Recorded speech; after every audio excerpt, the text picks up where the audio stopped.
आइए हम आज आप लोगों के साथ शेयर करते हैं कि जटायु के जो बड़े भाई थे संपाति, उनको ज्ञान कैसे प्राप्त हुआ। तो संपाति ने ऋषि से पूछा, बंदरों को सीता जी का पता बताने से मुझे क्या लाभ होगा। ये विचार उन्होंने किया और ऋषि से बात पूछी। तो इसके पूर्व में आपको ये बताऊं कि गिद्धराज जटायु, उनके बड़े भाई संपाति के शरीर में युवावस्था में अपार शक्ति थी। एक बार की बात है कि इन दोनों में सूर्य के पास जाने की होड़ लग गई। पुरुषार्थ के इस अनावश्यक शक्ति प्रदर्शन के अंत में संपाति को दुष्परिणाम भोगना पड़ा। ये जो कंपटीशन था, गिद्धराज जटायु ने अपने बड़े भाई से कहा कि भाई मेरे पंख तो जल रहे हैं, मैं तो नीचे जा रहा हूं।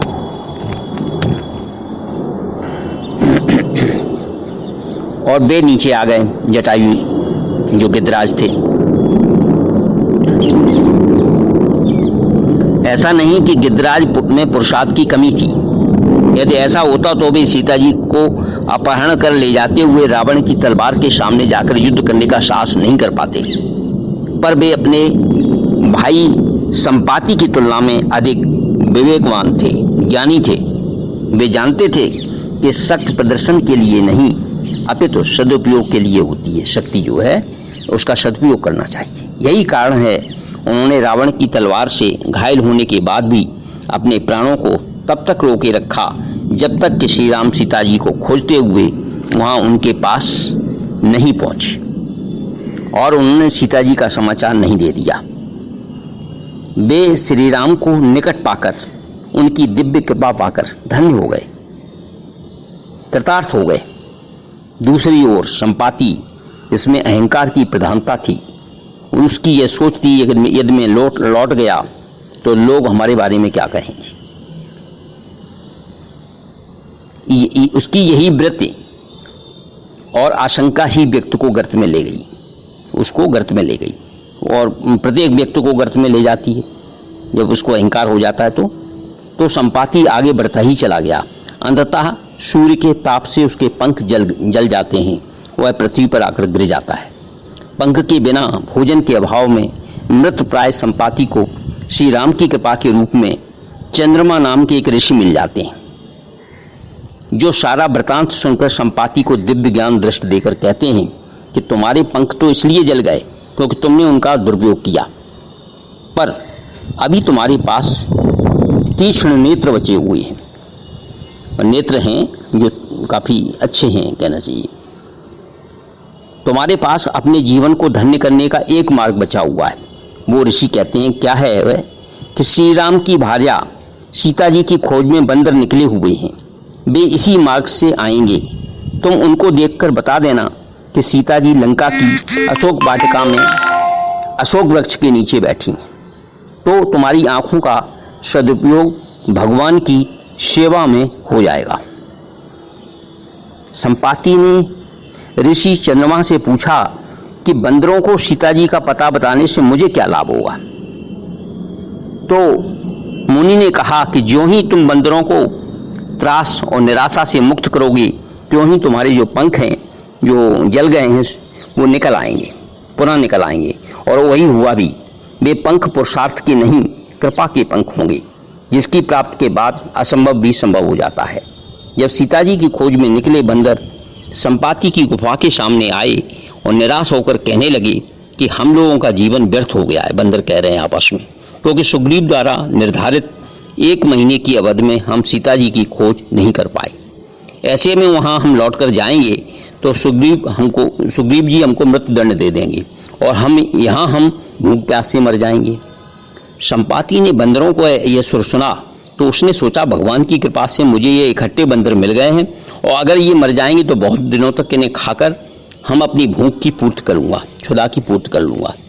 संपाति गिद्ध की यह बात सुनकर अंगद ने जब गिद्धराज जटायु का नाम लेकर उनकी भक्ति और समर्पण का बखान किया, तब संपाति गुफा से बाहर आ गया। उसने पूछा कि आप गिद्धराज जटायु को कैसे जानते हैं और कैसे उनकी मृत्यु हुई। संपाति ने बंदरों को अपनी आत्मकथा इस रूप में सुनाई। क्या कहता है संपाति? रामचरितमानस में आता है, हम दो बंधु प्रथम तरुणाई, गगन गए रवि निकट ओढ़ाई। तेज न सह सक सो फिर आबा, मैं अभिमानी रवि नियर आया। मुने एक नाम चंद्रमा ओही, लागी दया देख कर मोही। तो इस प्रकार से चंद्रमा ने हम पर दया कर दी। संपाति ने अपने भाई जटायु को बंदरों की सहायता से समुद्र के किनारे तिलांजलि दी और बंदरों को सीता जी का पता बता दिया कि वो कहाँ चली गई हैं, कहाँ ठहरी हुई हैं। गिद्धराज जटायु ने विवेक से अपने पंख बचाए, मतलब उनके पंख पुनः आ गए और उनका उपयोग भगवान की सेवा में किया। श्री राम ने गिद्धराज को पिता के समान सम्मान देकर उनका अंतिम संस्कार भी स्वयं किया।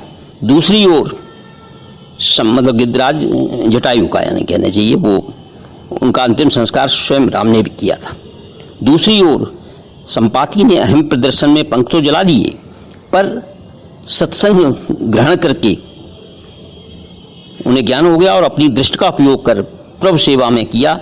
फलता जो पंख सूर्य के ताप से जल गए थे वो उनके पुनः निकल आए।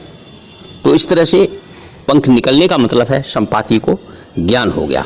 तो हम कह सकते हैं कि संपाति ने ऋषि से पूछा और उनका पता बता करके स्वयं लाभ उठाया। ओम श्री सीताराम, सीताराम सीताराम सीताराम। और इससे संपाति को जो ज्ञान हुआ, तो कैसे ज्ञान हुआ? सत्संग से ज्ञान हुआ। तो भगवान की जो प्राप्त करने का उपाय है वो उनकी कृपा पाने से ही संभव है, उनकी भक्त करने से ही संभव है। ये हमें इससे प्राप्त होता है कि हमें सत्संग का सहारा लेना चाहिए अपना ज्ञान बढ़ाने के लिए, अपना विवेक बढ़ाने के लिए और अपने आत्म विकास के लिए। ओम श्री परमात्मने नमः इति। यदि आपको हमारा ये वीडियो पसंद आए तो कृपया इसे लाइक करें, शेयर करें, सब्सक्राइब करें, जिससे कि ये ज्ञान जो है ज़्यादा से ज़्यादा लोग इससे लाभ ले सकें। धन्यवाद।